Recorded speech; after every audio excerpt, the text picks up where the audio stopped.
The moment systems begin to fail, the most dangerous mistake people make is assuming value remains tied to price. In stable conditions, markets assign worth based on abundance, logistics, and predictability. But collapse is not simply the disappearance of goods, it is the breakdown of distribution, trust, and time itself. When supply chains fracture, when transportation slows, when electricity becomes intermittent and coordination collapses, the hierarchy of value inverts. What was once cheap becomes irreplaceable. What was once ignored becomes critical. And what was once considered abundant becomes the dividing line between survival and failure. The initial phase of collapse rarely announces itself with chaos. It begins with friction. Delays extend from hours to days. Replacement parts fail to arrive. Inventories shrink but do not vanish. At this stage, most people interpret these disruptions as temporary anomalies rather than structural breakdowns.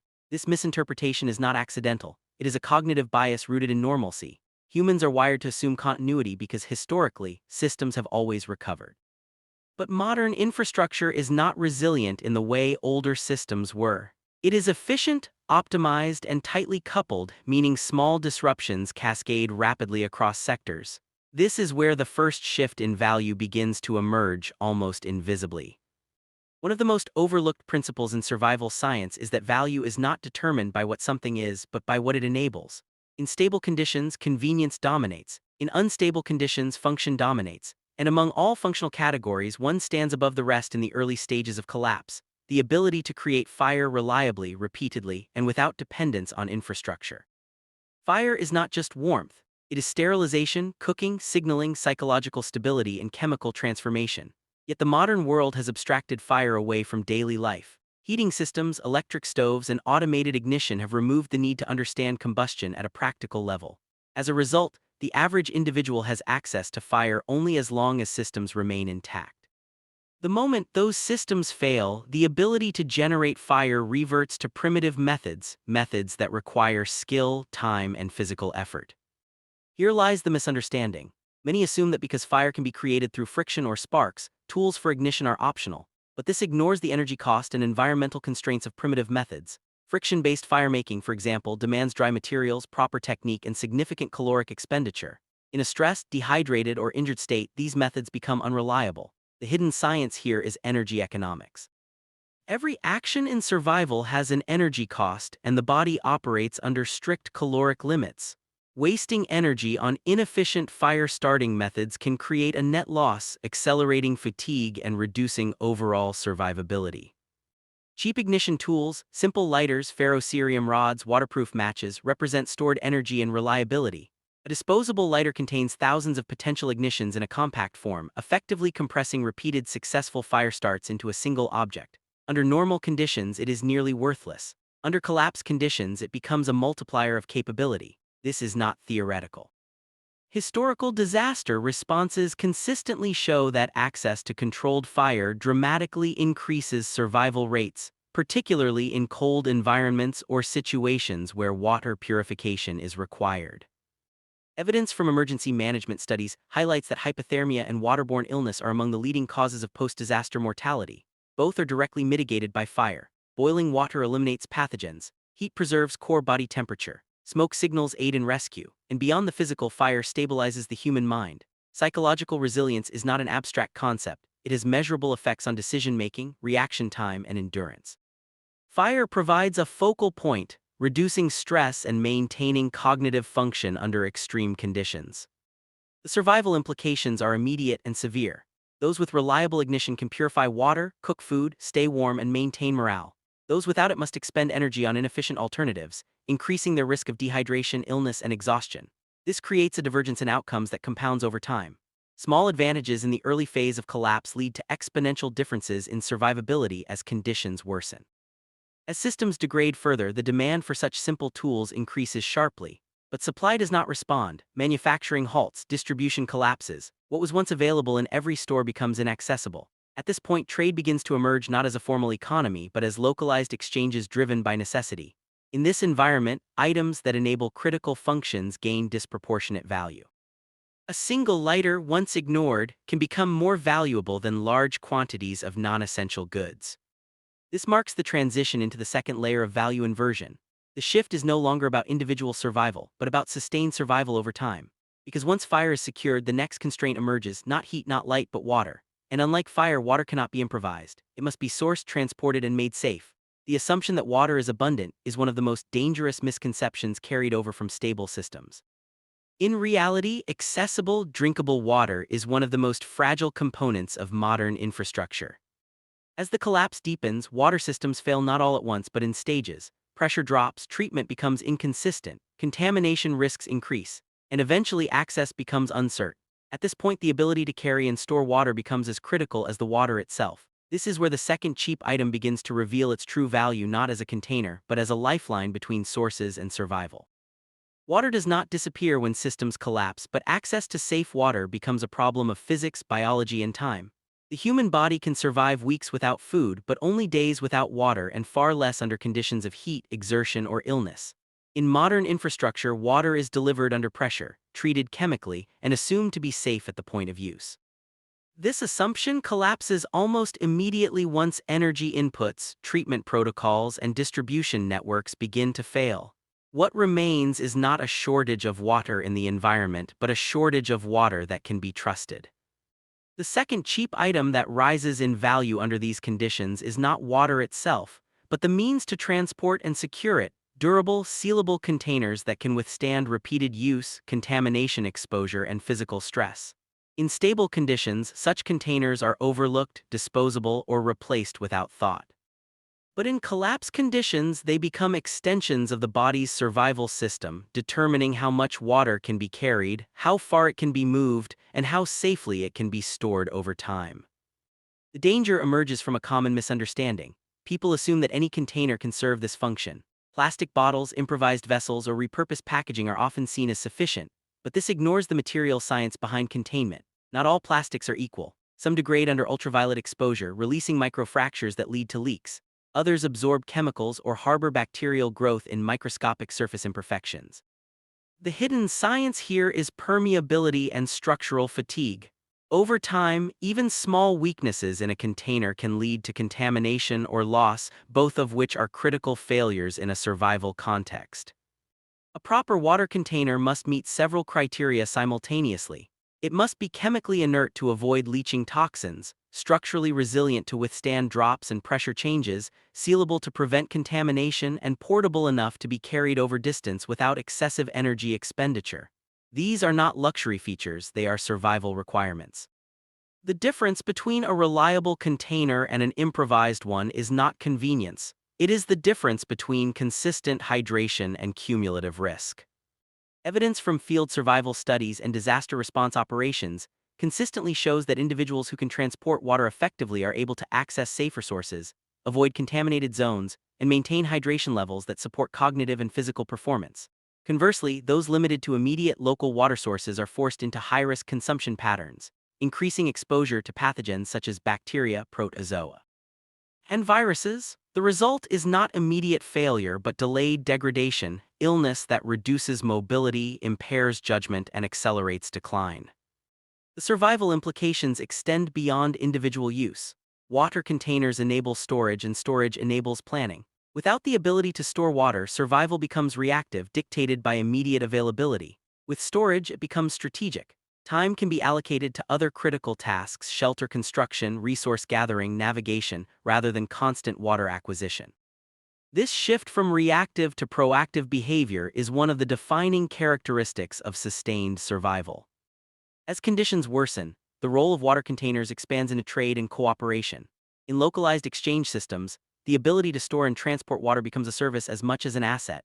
Individuals with excess capacity can trade access, creating microeconomies centered around hydration and safety. This is where value begins to detach completely from pre-collapse pricing. A container that once cost almost nothing can now represent security, mobility, and influence. But even with water secured and transportable, another constraint emerges, one that operates silently but relentlessly. The human body is not only dependent on water intake but on electrolyte balance. Consuming water alone, especially in large quantities under stress, can lead to dilution of essential minerals, impairing muscle function, nerve signaling, and cardiovascular stability. This introduces the third layer of value inversion, one that is often ignored until it becomes critical: the preservation of physiological balance at a chemical level.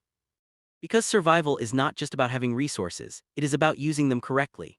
And as the body begins to operate under sustained stress, heat, and exertion, the loss of sodium, potassium, and other electrolytes becomes a limiting factor. The misconception is that hydration equals water consumption. The reality is that hydration is a balance between water and dissolved minerals. Without that balance, the very act of drinking water can become dangerous. This is where the third cheap item begins to reveal its significance, not as food, not as medicine, but as a stabilizer of the body's internal systems.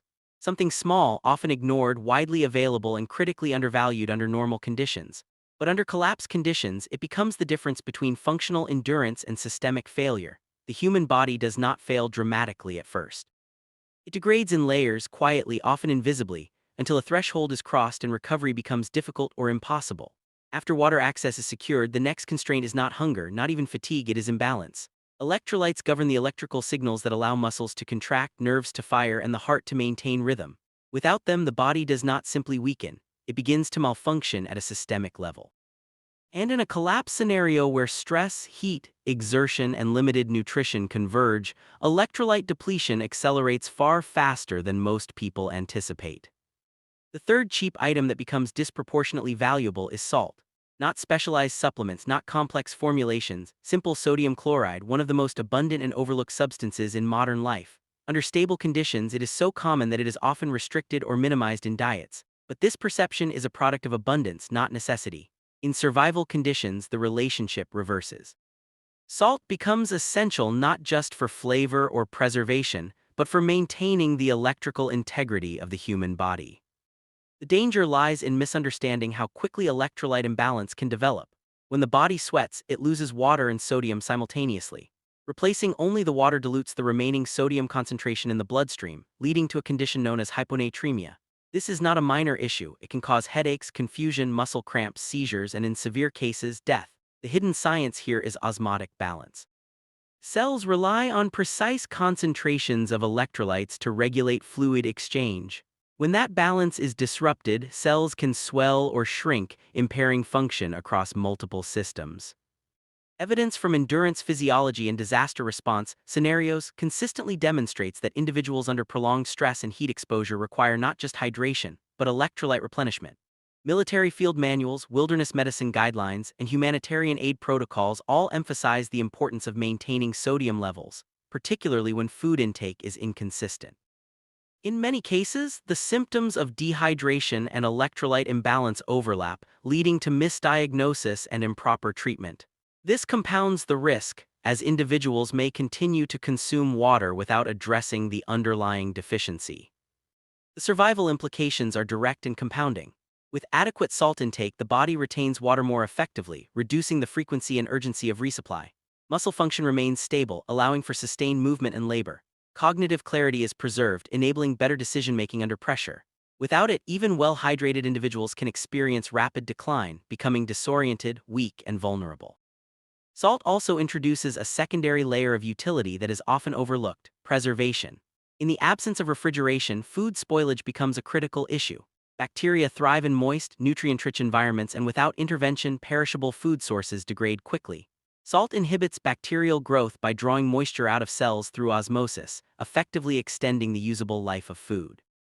This transforms salt from a physiological necessity into a strategic resource, enabling the storage of protein and other nutrients over longer periods.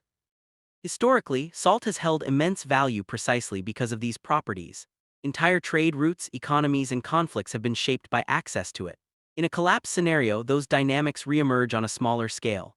The ability to preserve food and maintain health creates leverage, allowing individuals or groups to stabilize their position while others struggle with scarcity and deterioration. As systems continue to degrade, the pattern becomes clear. Survival is not about singular solutions but about layered capabilities. Fire enables water purification. Containers enable water transport. Salt enables hydration efficiency and food preservation. Each item amplifies the effectiveness of the others, creating a network of resilience rather than isolated tools. But even with fire, water, and physiological stability addressed, another constraint begins to surface, one that operates at the intersection of biology and environment. The human body is constantly exposed to microorganisms, most of which are harmless under normal conditions due to immune defenses and sanitation systems. When those systems fail, exposure increases while defenses weaken. Small injuries, contaminated surfaces, and poor hygiene become entry points for infection. The misconception is that survival threats are always large and visible: lack of food, lack of water, extreme weather. In reality, some of the most dangerous threats are microscopic. Infections that would be minor under normal conditions can become life-threatening without proper care. This shifts the focus from external resources to internal vulnerability. Maintaining the integrity of the body's barriers, skin, wounds, and hygiene becomes critical. This is where the fourth cheap item begins to emerge as a silent protector. Something so common that it is rarely considered a survival tool, yet it directly influences the body's ability to resist infection and maintain function over time.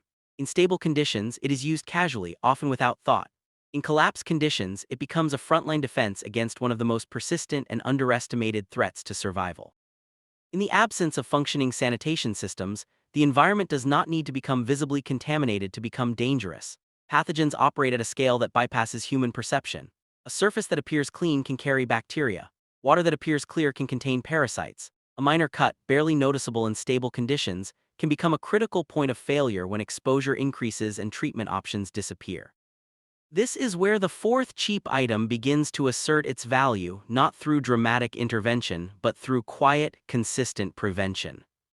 Soap, in its simplest form, becomes one of the most powerful defensive tools available, not because it kills all pathogens directly, but because of how it interacts with the fundamental structure of microbes.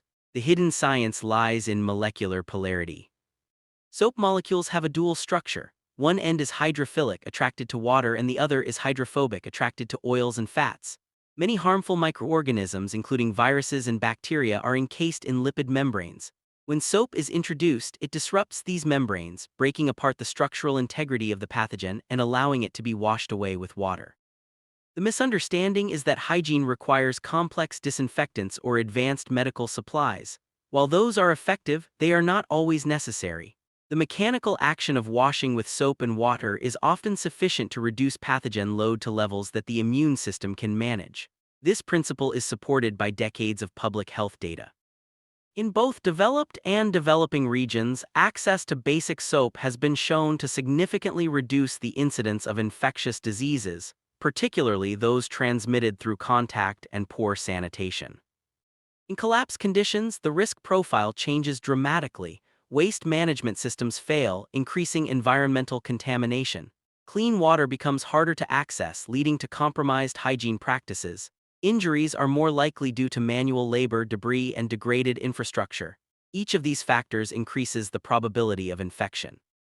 Without intervention, small infections can escalate into systemic conditions such as sepsis, which, without antibiotics or medical support, can be fatal. The survival implications of soap extend beyond personal hygiene. It protects the integrity of the entire group. In close living conditions, where individuals share space, tools, and resources, the spread of pathogens can be rapid and difficult to contain. Regular hand washing, cleaning of wounds, and sanitation of surfaces create a barrier that slows transmission.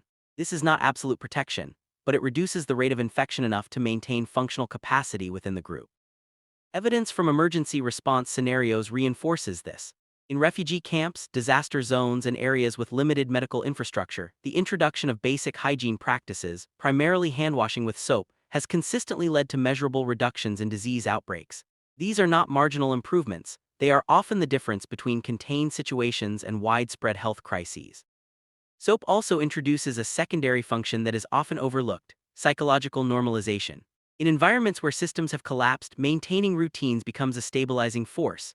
Simple acts like washing hands or cleaning the body reinforce a sense of control and order. This has direct effects on mental resilience, which in turn influences decision-making, cooperation, and overall survival outcomes. The connection between hygiene and psychology is not abstract, it is measurable in stress hormone levels, cognitive performance, and behavioral stability. As scarcity intensifies, soap becomes difficult to replace. Manufacturing halts, supply chains remain broken, and local production requires knowledge and materials that are not widely available. This scarcity elevates its value further, transforming it from a basic commodity into a trade asset. Those who possess it can maintain health and negotiate access to other resources, reinforcing their position within emerging microeconomies. By this stage, a pattern has fully emerged. Survival is being shaped not by dramatic tools or rare resources, but by simple, inexpensive items that enable critical functions. Fire, water transport, electrolyte balance, and hygiene form a foundational layer of resilience. But as conditions continue to deteriorate, another constraint begins to surface: one that is less about immediate survival and more about long-term sustainability. The human body can endure short-term stress, but prolonged exposure to harsh conditions requires adaptation. Shelter, clothing, and environmental protection become increasingly important as infrastructure remains absent.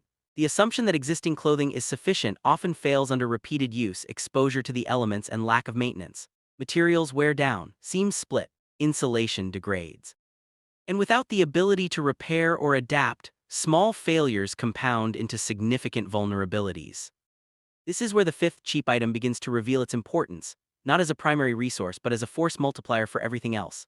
Something lightweight, compact, and often dismissed as trivial, yet it has the capacity to repair, reinforce, and extend the life of critical gear. In stable conditions, it is a convenience. In collapsed conditions, it becomes a tool for preservation, adaptation, and survival continuity. The failure of materials does not happen all at once. It begins at stress points, edges, seams, joints, places where tension concentrates and degradation accelerates. Under normal conditions, these failures are inconveniences. A torn seam is replaced, a broken strap is discarded, a damaged shelter is repaired with purchased parts. But in a system where replacement is no longer possible, every failure becomes cumulative. The environment continues to apply pressure, wind, moisture, temperature fluctuations, abrasion, while the capacity to respond diminishes. This is where the fifth cheap item reveals itself not as optional, but as essential to maintaining continuity in a degrading world. Adhesive materials, particularly high-strength tapes, become a universal repair system. The misunderstanding is that tape is temporary, a stopgap solution. In reality, modern adhesive technology is the result of precise engineering, polymers designed to maintain bond strength across temperature ranges, resist moisture intrusion, and adhere to irregular surfaces. The hidden science lies in viscoelasticity, the property that allows adhesives to behave both like a liquid and a solid, flowing into microscopic surface textures while maintaining structural cohesion under stress. This dual behavior creates bonds that can withstand forces far beyond what their appearance suggests. In survival conditions, this translates into immediate flexible problem solving. A compromised water container can be sealed. A torn garment can be reinforced, preserving insulation and protection against the elements. Footwear, one of the most critical components of mobility, can be extended beyond its intended lifespan through repeated repair. Even shelter systems, tarps, fabric coverings, improvised structures, can be stabilized against wind and rain. Each repair delays failure, and each delay conserves resources that would otherwise be lost. Evidence from field operations, including military deployments and long-duration expeditions, consistently shows that the ability to perform rapid repairs significantly extends operational capacity. Equipment rarely fails catastrophically without warning; it degrades incrementally. Intervening early with simple repair tools prevents minor issues from escalating into critical losses. In environments where resupply is uncertain or non-existent, this capability becomes a defining factor in sustained survival. The implications extend beyond physical materials. Repair capability preserves energy. Without it, individuals are forced to compensate for failing equipment through increased effort, carrying loads by hand instead of using containers, enduring exposure due to damaged clothing, or limiting movement due to compromised footwear. Each of these adaptations increases caloric expenditure and accelerates fatigue, creating a feedback loop of decline. Tape interrupts that loop not by eliminating the problem, but by stabilizing it long enough for other systems to remain functional. As conditions continue to deteriorate, the sixth constraint emerges, not from the external environment but from the limits of human perception. In a world without stable electricity, artificial lighting becomes scarce. Nightfall is no longer a minor inconvenience. It is a hard boundary that restricts movement, reduces productivity, and increases risk. The assumption that humans can simply adapt to darkness ignores the biological limitations of vision. While the human eye can adjust to low light, it cannot function effectively in complete darkness. Tasks that require precision, navigation, repair, medical care, become dangerous or impossible. This is where the sixth cheap item becomes critical: a reliable, portable source of light. Not large systems or infrastructure-dependent devices, but small, efficient tools capable of converting stored energy into illumination on demand. The hidden science here is energy density and efficiency. Modern portable lights, particularly those using LED technology, can produce significant illumination from minimal power, extending operational time far beyond older systems. This efficiency is not a luxury, it is a survival advantage. The misunderstanding is that light is primarily for comfort or convenience. In reality, it directly impacts safety and productivity. Illumination reduces the likelihood of injury by revealing hazards, uneven terrain, sharp objects, structural instability. It enables continued work beyond daylight hours, effectively increasing the usable time in each cycle. It also plays a role in signaling and coordination, allowing individuals to communicate presence and intent over distance. Evidence from disaster scenarios supports this. Areas with access to portable lighting report lower rates of nighttime injury and improve coordination during recovery efforts. The ability to extend activity into low-light conditions provides a measurable advantage in resource gathering, shelter maintenance, and security. Without it, individuals are forced into inactivity during significant portions of the day-night cycle, reducing overall efficiency and increasing vulnerability. The survival implications are compounded when light is paired with the previous items. Fire provides heat and basic illumination, but it is stationary and resource-intensive. Portable light extends visibility without consuming critical fuel. Repair tools maintain the devices that carry and store that light. Hygiene prevents the infections that could impair the ability to use it. Each layer reinforces the others, creating a network of capabilities that sustain function under pressure. And then the final constraint emerges, not as a sudden crisis but as an accumulation of all previous pressures. Time passes, resources diminish. The body endures, but without a stable intake of energy, physical and cognitive performance decline. The seventh cheap item addresses this not through abundance but through efficiency, the ability to provide dense, reliable energy in a compact, storable form. Simple, shelf-stable calorie sources, such as basic grains, sugars, or compressed food rations, become disproportionately valuable. The misunderstanding is that survival food must be complex or specialized. In reality, the body requires macronutrients, carbohydrates, fats, and proteins, in forms that can be stored without spoilage and consumed without extensive preparation. The hidden science is caloric density and metabolic accessibility. Foods that deliver high energy with minimal preparation reduce both time and resource expenditure, allowing the body to maintain function with less effort.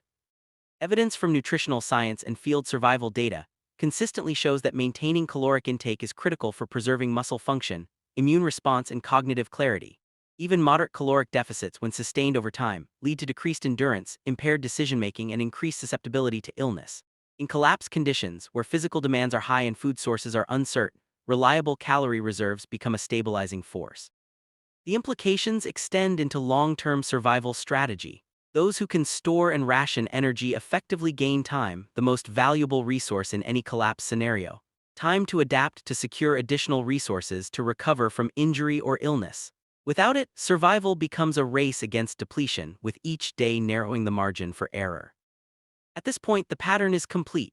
7 items, each inexpensive, each widely available under normal conditions, have transformed into pillars of survival. The means to create fire, to carry water, to maintain electrolyte balance, to prevent infection, to repair essential systems, to extend visibility, and to sustain energy. None of them are rare, none of them are complex. But each one addresses a fundamental constraint imposed by the collapse of systems that once operated invisibly in the background of daily life.